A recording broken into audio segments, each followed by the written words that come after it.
is binding energy and mass defect.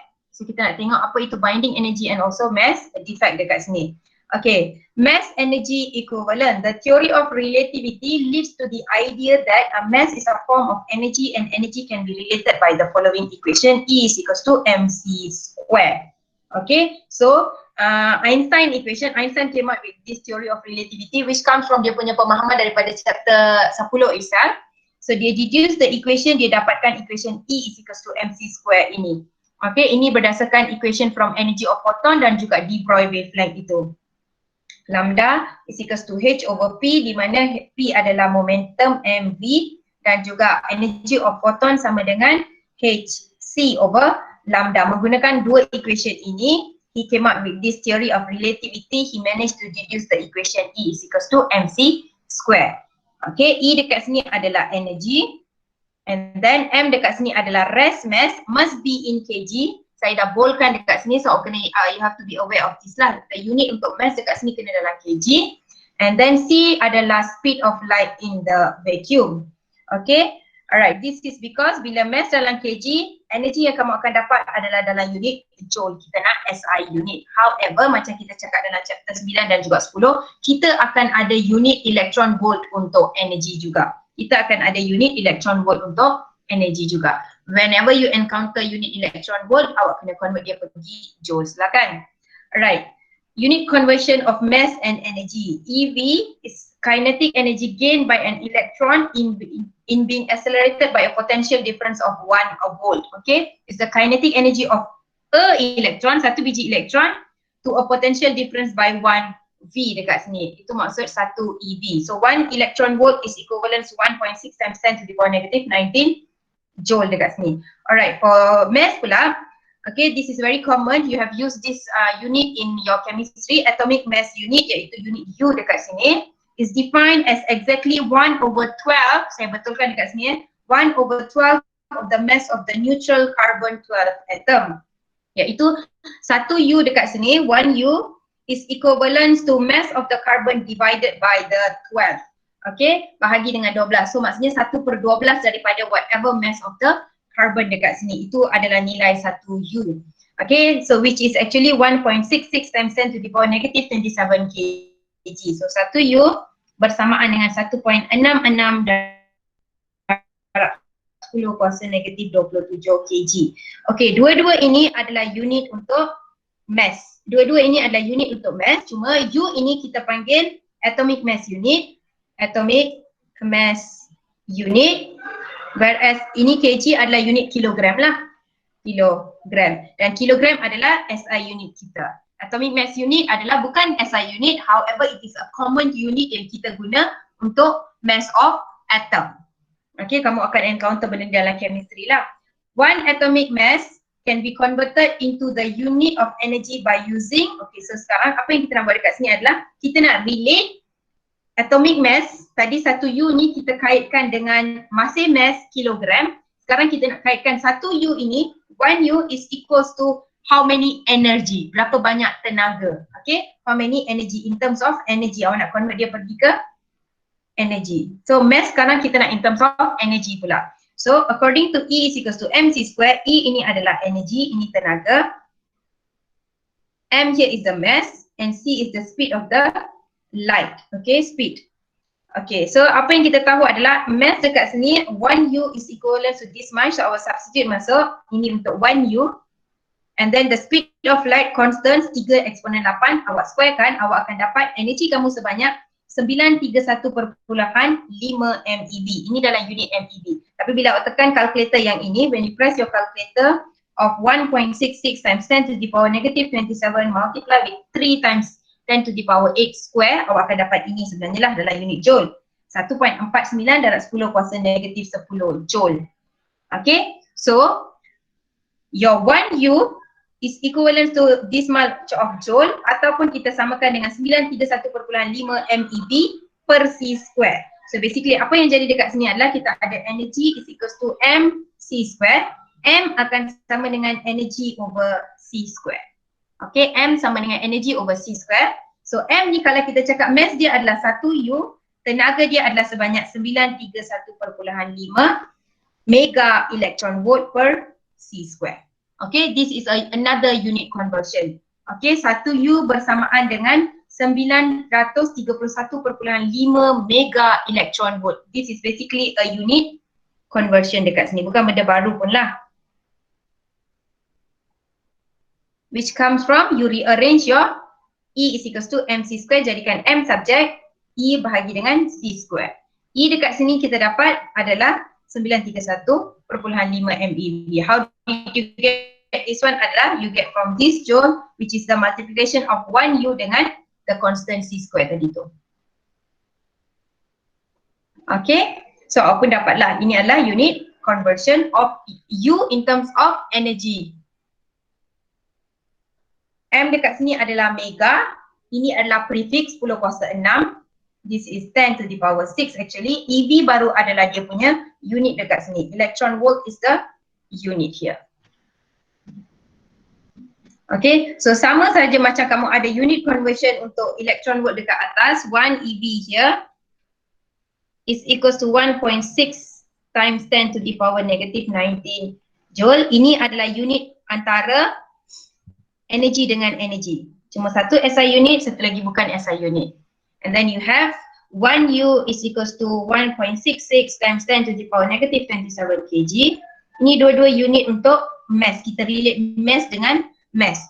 Okay, macam sentimeter dengan meter. Dua-dua unit of length, cuma satu sentimeter, lagi satu adalah unit meter. Kita guna unit yang berlainan dekat sini. Volt joule ataupun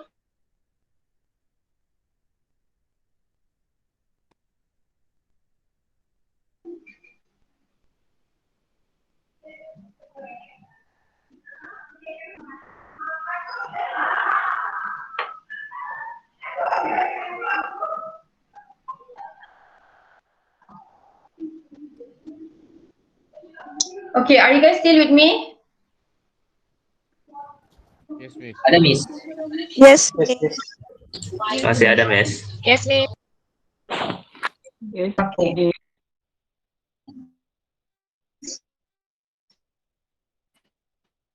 Alright.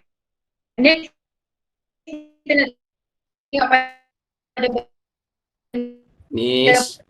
baru dekat sini iaitu Miss, suara miss macam robot. Miss jadi robot. Suara Miss dah putus-putus sudah Miss. Ah, Miss, suara Miss agak dekat. Tidak dengar.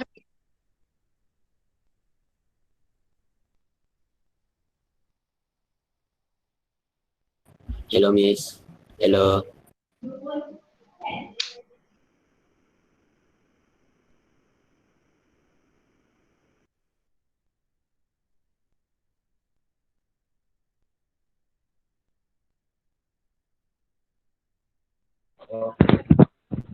Line punya miss tidak kuatkan. Saya punya line teruk. saya punya I have been having this issue since morning tadi sebab saya tak dapat buat kelas since morning tadi sebab saya tak dapat buat kelas dengan sebelah Ah. tadi. Kejap, saya lost connection. One of my device could not be connected.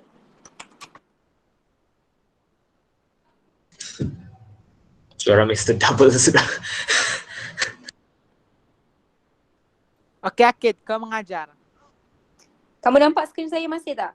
Kamu nampak skrin saya masih tak? Tadi hilang, sekarang baru datang balik sudah. Kamu nampak skrin Ya. saya? Okey, datang balik. Nampak ni. Saya tak dengar kamu cakap. Nampak, Kamu nampak Miss. nampak? Okay, are you guys still with me kan? Yes, miss. Yes, Miss. Okay, sorry. Yes, Line miss. saya yang bermasalah, bukan kamu alright, kita berbalik ke sini. Okay, mass defect, where was I? Alright, Nampak, Miss, okay, nampak. gini. Bila kamu ada satu nukleus, contoh nukleus yang kita ada dekat sini, katakan saya panggil nukleus kita Miss, adalah nampak, Miss? oksigen. Awak ada oksigen dekat sini. Dalam Ya, oksigen, masih. Hello Miss, dengar kau Miss. awak ada oksigen dekat sini. Okay, dalam oksigen ada berapa banyak proton? 8. Ya ke? Sebab 16 kan weight-nya 8 lah. 8. Neutron dia berapa? Saya tak tahu. Saya tanya kamu. Bukan saya belajar kimia. 8 juga. 8 juga. So kita ada 8 neutron dan juga 8 proton. Awak ambil 8 biji neutron, awak ambil 8 biji neutron, awak gabung, awak form satu oksigen. Okay? So, apa yang jadi adalah mass defects ni sebenarnya adalah perbezaan antara mass of that particular nucleus, iaitu oksigen ini, oksigen satu biji ini, contoh bila awak timbang oksigen satu biji ni, awak dapat 16.01 gram contoh. Ini awak dapat. Okay, tapi bila awak timbang 8 biji proton dan juga 8 biji proton, awak ambil, awak letak atas weighing scale ini, awak ada 8 biji proton dekat sini. Lepas tu awak tambah dengan 8 biji neutron, awak letak dekat sini, mungkin awak akan dapat 16.23 gram contoh.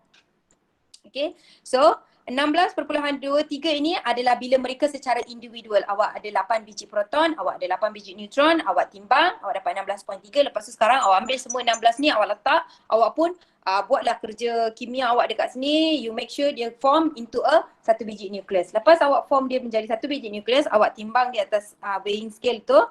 Bila dia jadi satu biji nukleus, dia dah jadi oksigen. Berat yang ditunjuk adalah 16.01 gram. Okay. However, tadi kita timbang 16.23, sekarang dia jadi 16.01. Beza dalam mereka adalah sebanyak 0.22 gram. Ini contoh Beza mereka adalah sebanyak 0.22 gram. Okay. Perbezaan dalam this difference here is what we call as mass defect. Okay, itu yang kita panggil dia sebagai mass defect. Di mana mass of satu biji nukleus sentiasa lebih kecil daripada total mass of its constituent nucleon. Okay, maksudnya mass untuk satu biji ini akan lebih besar daripada bila dia dah form menjadi satu biji nukleus. Okay, so mass of nucleus is always less than the total mass of the constituent nucleon. Ini adalah nukleon kamu. Okay, ini adalah nukleon kamu. Mass of nucleus adalah oksigen satu biji ni. Okay, so as you can see betul lah 16.01 kurang daripada 16.23.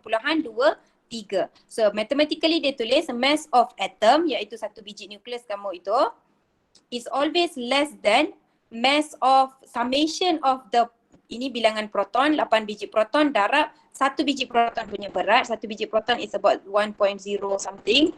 And then mass of neutron ada 8 biji neutron darab dengan mass of neutron dekat sini, which is awak get 16.23 tadi. Itulah total mass of mereka itu. Okay, ini yang ditunjuk dari segi mathematically dekat sini.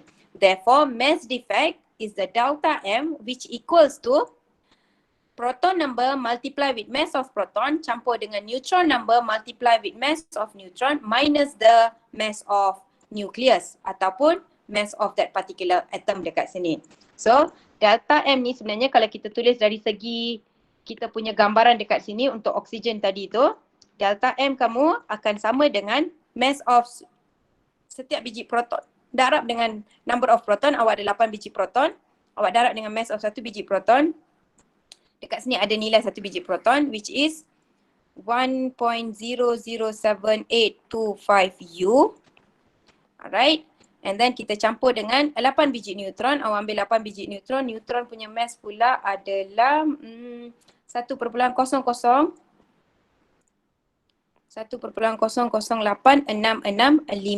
Okay, and then you minus dengan satu biji oksigen itu. Satu biji oksigen, I don't actually know the exact value dekat sini. So saya nak agak-agak je lah. Contohlah saya agak-agak dekat sini iaitu 16 ngam-ngam lah. Contoh kita cakap 16 ngam-ngam U.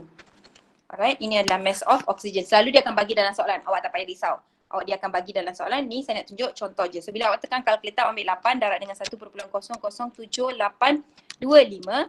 Awak campur dengan 8 darab lagi dengan 1.008665. Awak tolak dengan 16, awak akan dapat jawapan awak sebanyak 0.13192. Okay, summation 2 ni tadi, summation of these two tadi, ini 2 adalah 16. Nampak ke kuning?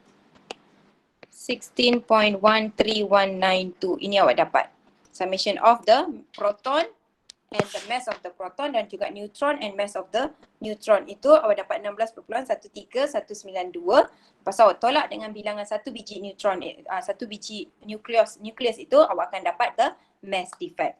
Okay, so basically apa sahaja mass yang awak ada secara individual itu sentiasa lebih besar daripada mass selepas awak bentukkan satu nucleus. Okay, mass defect is defined as the mass difference between the total mass of the constituent nucleons and the total mass of the nucleus. So dia adalah perbezaan dalam mass antara bila dia sebiji-sebiji dan juga selepas dia menjadi satu nukleus dekat sini. Alright, satu biji yang saya cakap tu adalah when it was individual proton and also neutron dekat sini.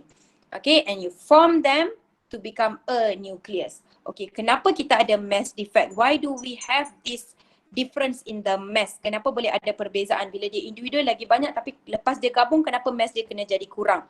It's because act of combining the nucleus to form the nucleus causes some of their mass to be released as the energy. Dalam proses awak nak combine 8 biji proton dengan 8 biji neutron ini untuk menjadi satu nucleus, awak akan ada energy being released as, mass being released as a energy. Okay, dalam proses ini kita memerlukan tenaga. Tenaga ini is whatever energy that you are going to lost to the surrounding as a mass. Sebab tu kita punya mass akan reduce dekat sini. Reduction of mass occur.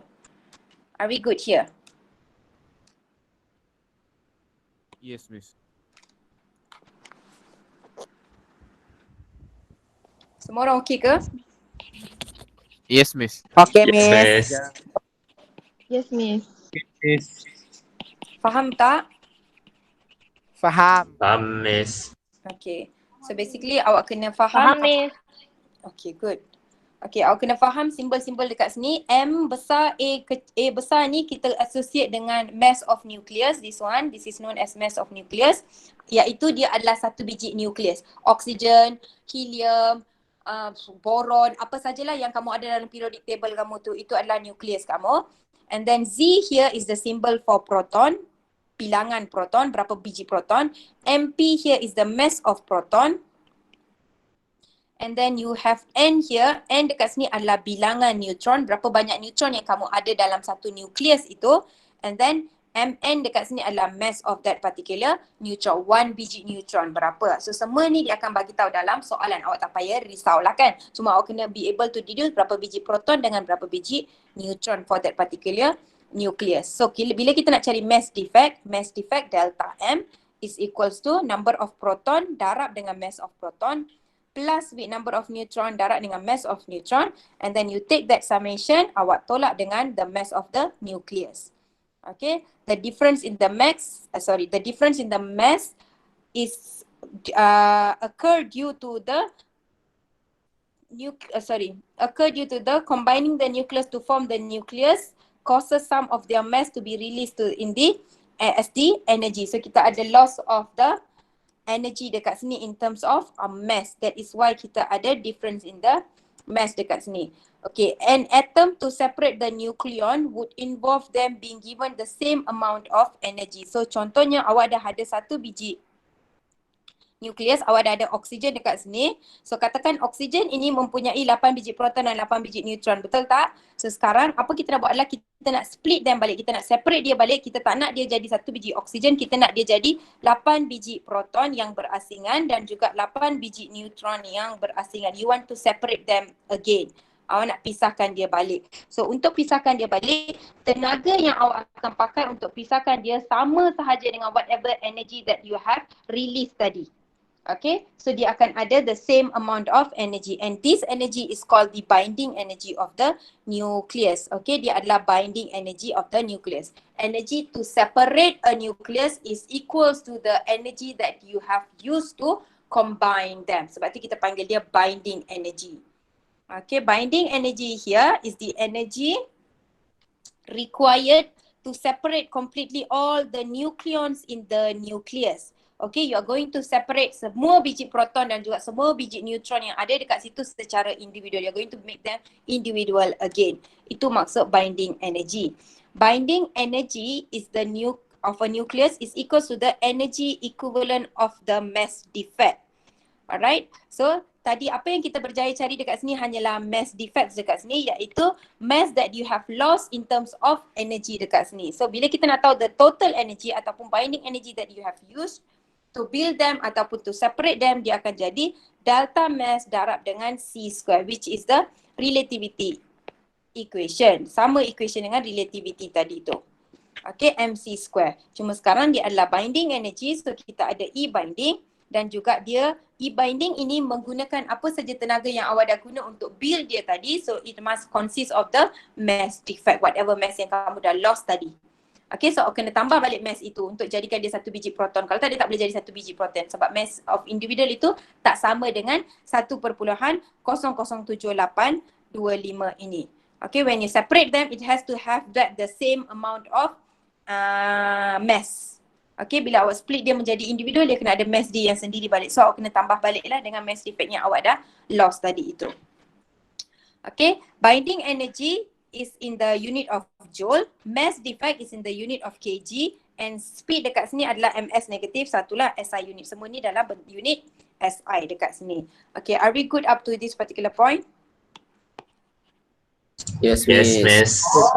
Yes, miss. Okay, so sekarang dia kata calculate the binding energy of lithium nucleus in MeV. So dia nak binding energy. Apa yang dia nak adalah EB dekat sini. Okay, kita tahu EB sama dengan delta M C square. Okay, C square tak ada masalah. 3 darab 10 kuasa 8. Betul tak? So ini tak ada masalah. Okay, C square tak ada masalah. Apa yang kita tak ada dalam soalan adalah the binding energy. Awak kena cari awak punya binding energy dulu, iaitu delta M. You need to find your delta M so that you can find your EB. So macam mana nak cari delta M dekat sini adalah delta M here is equals to, remember, number of proton darab dengan mass of proton campur dengan number of neutron darab dengan mass of neutron, tambah semua ni tolak dengan mass of the nucleus itself. So sekarang awak ada lithium. Dalam lithium dia tulis 73 Li ini adalah total number of atom kamu, iaitu kamu ada 7 biji combination of proton dan juga neutron. Yang dekat bawah ni number of apa? 3 ni apa? Proton. Yes, that is your proton. So dia basically adalah A, Z, X. Betul tak dalam chemistry kamu belajar? So Z adalah 3. So awak dah tahu 3 adalah Z. How do you know your N adalah A minus Z is your N here. A tolak dengan Z adalah number of neutron kamu. So ambil 7 tolak dengan number of proton, awak akan dapat number of neutron kamu sebanyak 4 biji dekat sini.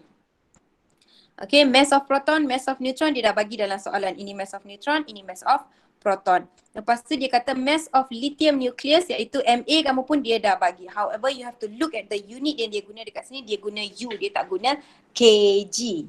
Okay, dia tak guna U, dia guna, dia guna U, dia tak guna kg. Tak ada masalah, awak boleh guna dalam U juga. Maksudnya you can use U dulu, nanti baru kita boleh convert. Tak ada masalah. So awak letak 3 darab dengan 1.007825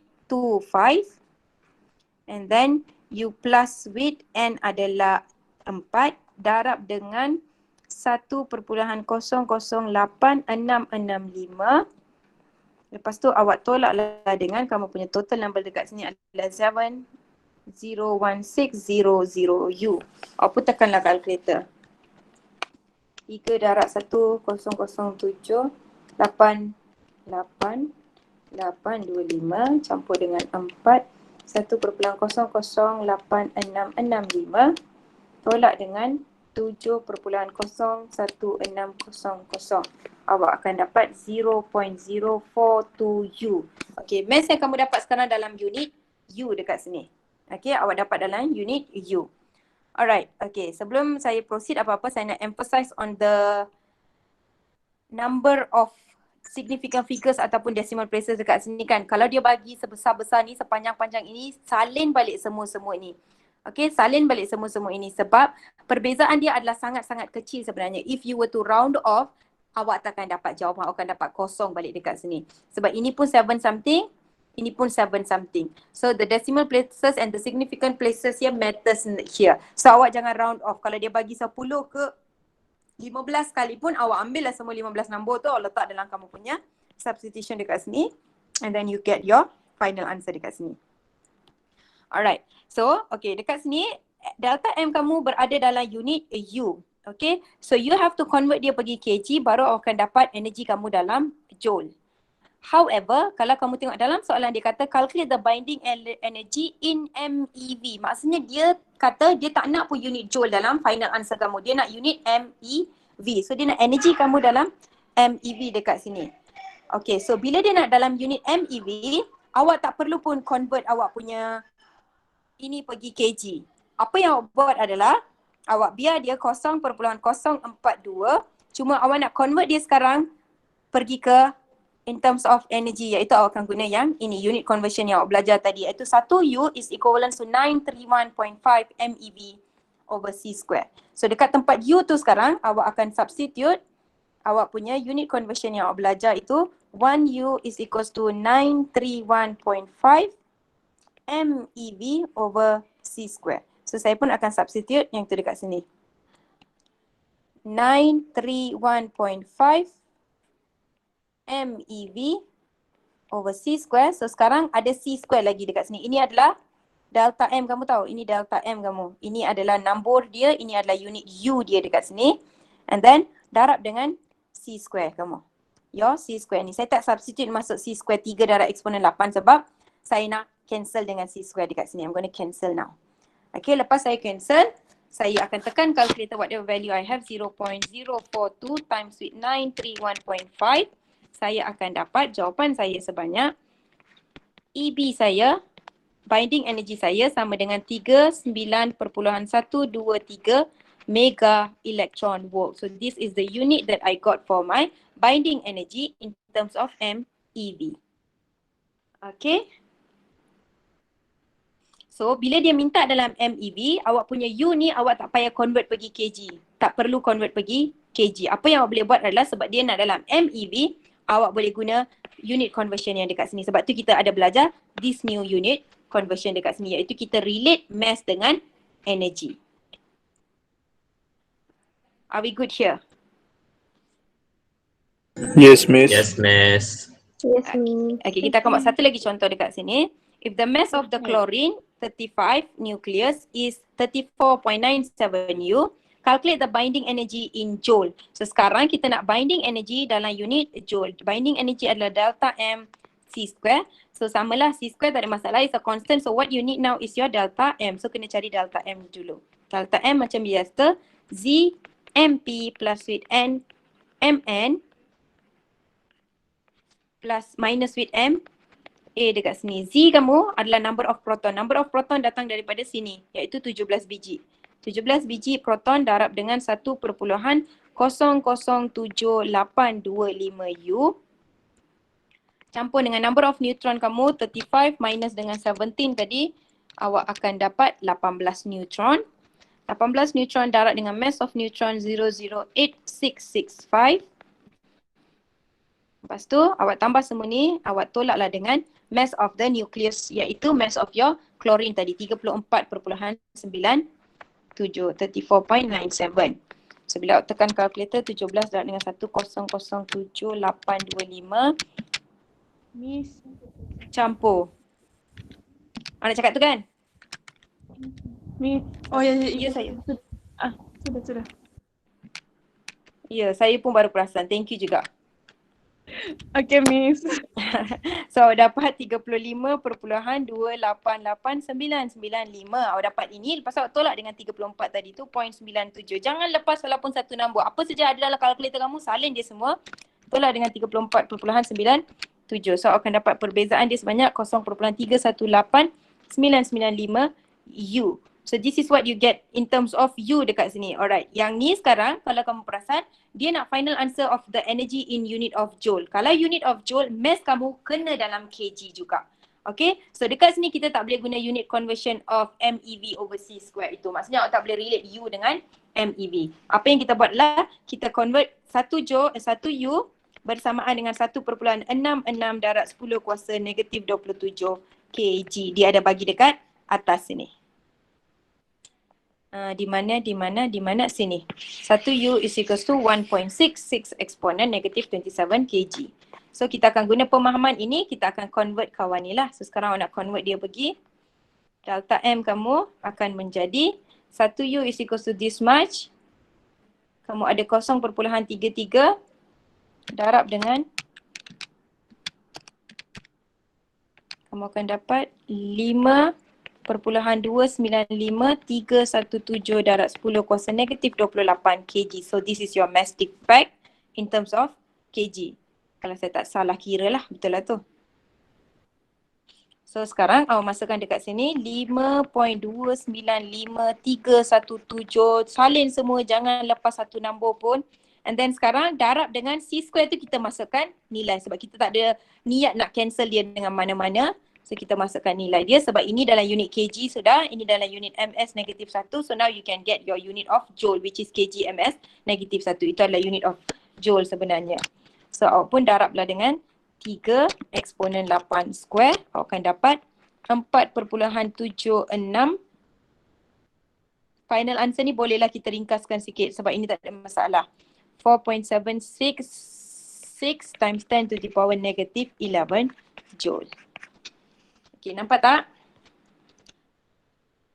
Soalan dia sama. Dia dua-dua nak binding energy. Dua-dua nak binding energy. Both the question wants to find binding energy. Example 1 dan example 2. Cuma example 1 dia nak dalam unit MeV. So kaedah dia masih sama. Cuma U tu kita convert pergi energy dia. So kita guna 1U is equal to 931.5 MeV over C square. Lepas awak masukkan dekat sini, awak boleh cancel segi C square tu dan awak boleh terus dapatkan jawapan kamu dalam MeV dekat sini. Kalau dia minta dalam joule, U kamu ini kamu kena convert pergi kg guna relationship dekat sini. 1U is equal to 1.66 exponent negative 27 kg. Lepas tu awak bawa masuk ke sini, awak darab dengan C square kamu tu, awak dapatlah jawapan dalam joule dekat sini. Good?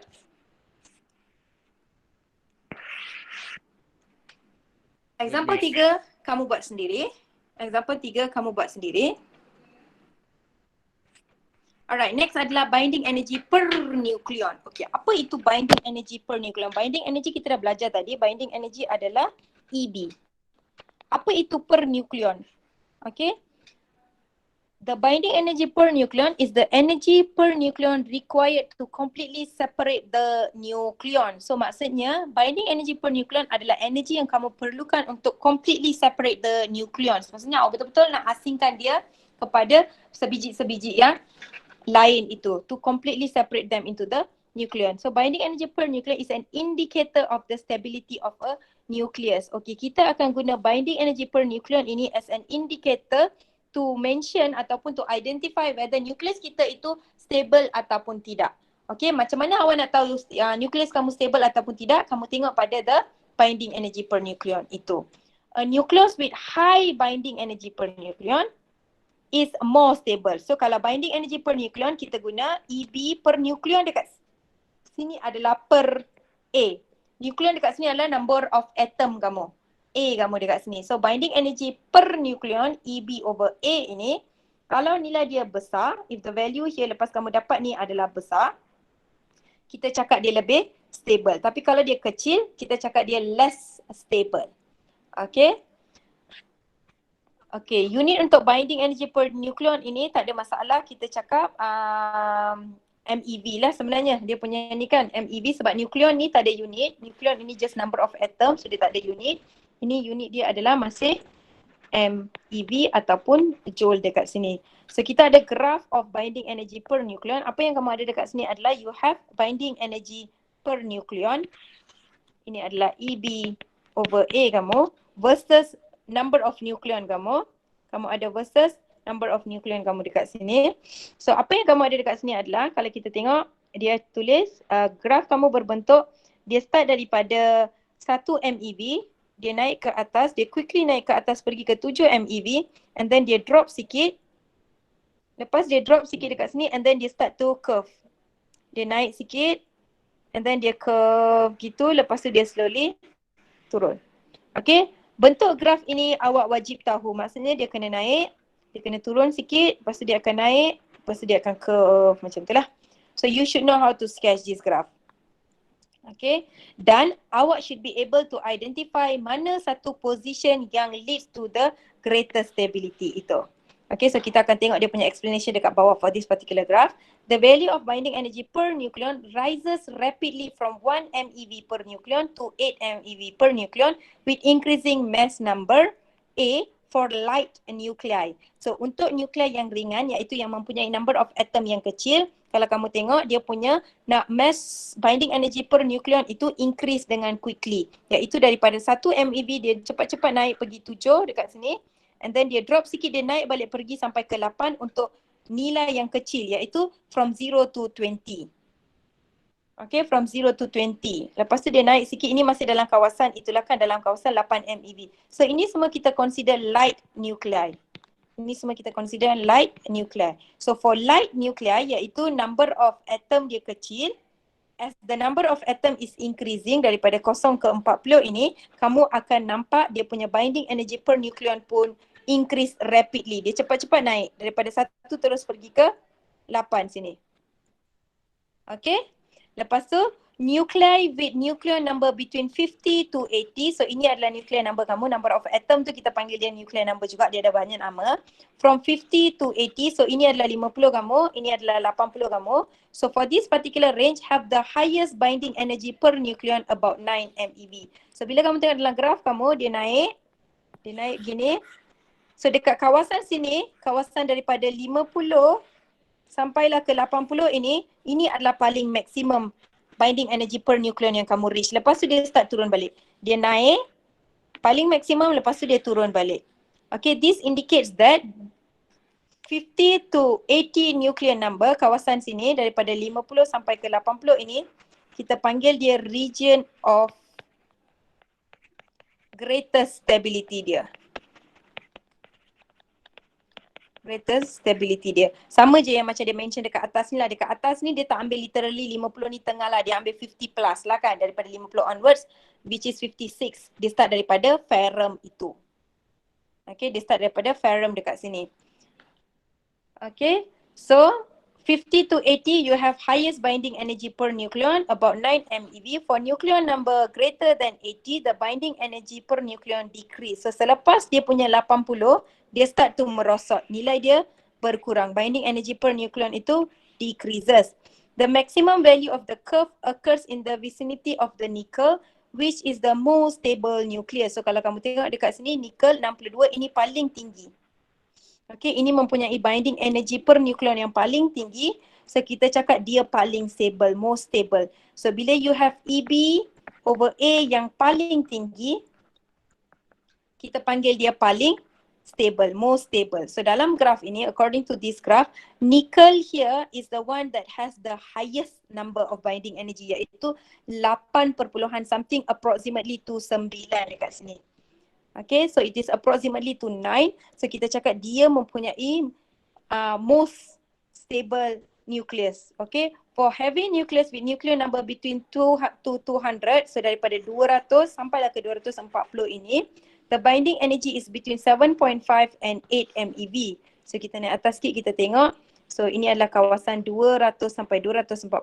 Binding energy yang kamu ada adalah dalam range 7.5 hingga ke 8. Betul lah, kita ada daripada 7.5 sampailah ke 8 dekat sini. So this is your 8, this is your 7.5 tadi tu.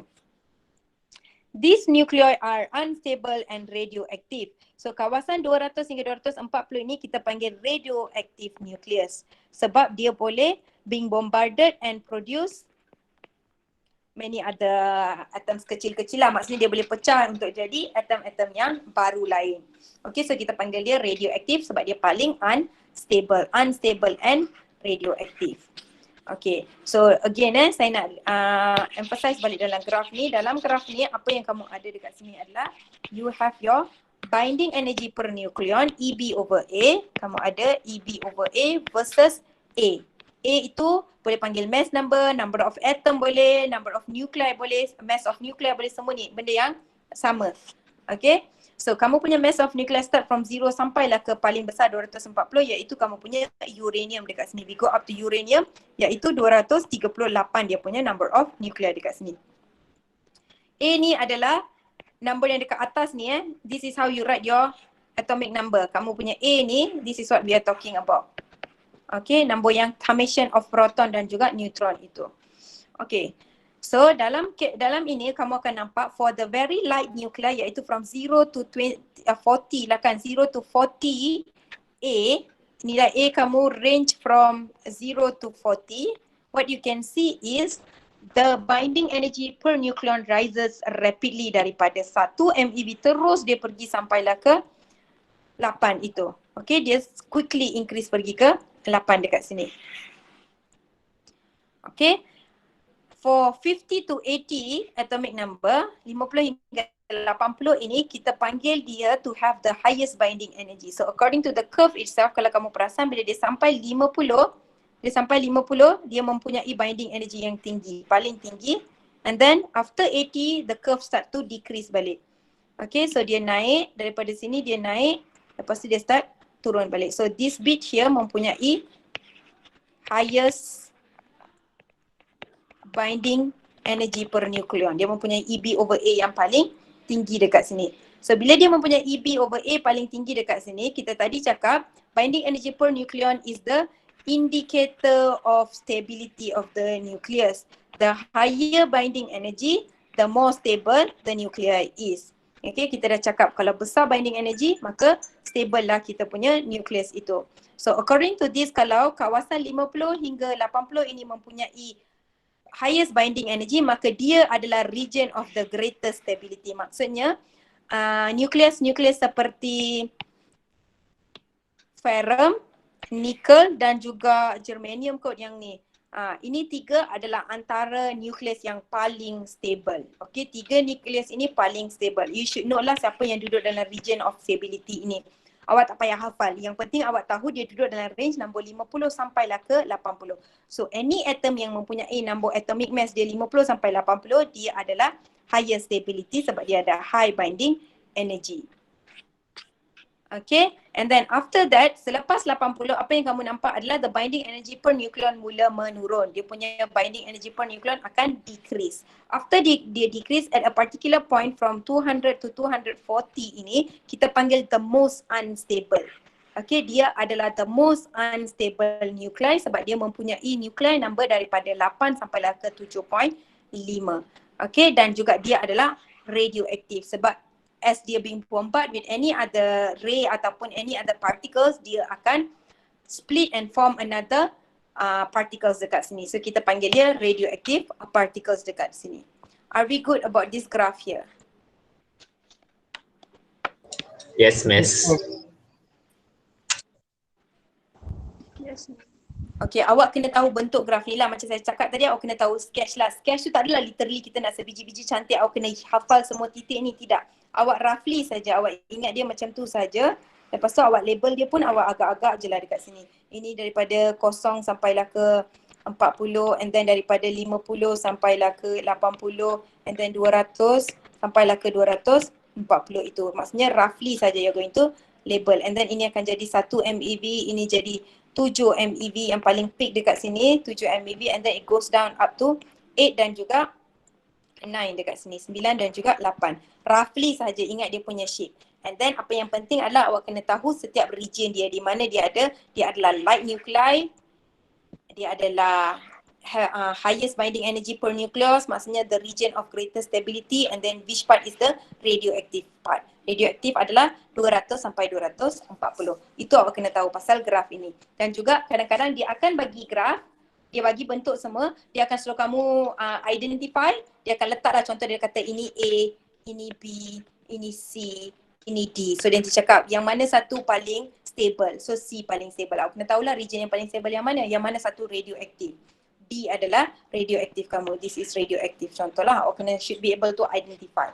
So you in terms of graph ini, awak kena tahu identify the position of all these region dalam graph kamu. Kalau dekat 11.1 adalah awak kena tahu macam mana nak kira the binding energy itu. EB itu berapa? Awak kena tahu macam mana nak kira. Alright? Dia adalah delta M C square. Delta M macam mana nak kira? Z MP campur dengan N Mn tolak dengan mass of satu biji nukleus itu. Itu adalah your mass defect, iaitu perbezaan antara mass bila dia adalah satu biji dan juga selepas dia di-combine menjadi one whole new nucleus dekat situ. Itu adalah mass defect kamu. So itu saja untuk 11.1 kamu. Yes, 11.1. Esok kita akan masuk 11.2 dalam lecture jam 7 pagi. Are we good? Yes, Miss. Yes, Miss. Yes, Miss.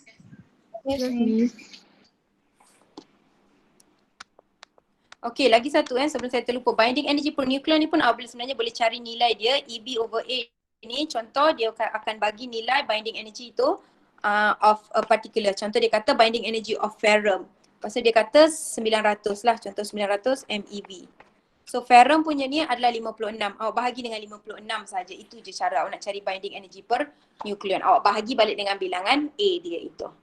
Okay, tapi binding energy per nucleon ni jarang dia suruh kira lah. Jarang dia akan suruh kira EB/A. Apa yang dia nak adalah how do you interpret the graph sahajalah dekat sini. Okay, kalau tak ada soalan, itu sahaja. So, awak boleh buat example 3. Esok saya akan jumpa kamu untuk lecture. Kita akan habiskan sampai 11.2. That's it. Thank you very much. Thank you, No Miss. problem, Miss. Thank you. Thank you, Miss. Thank you, Thank Miss. you, Miss. Bye, Miss. Thank you, Miss. Bye, Miss. Bye, Miss. Bye-bye. Thank you, Miss.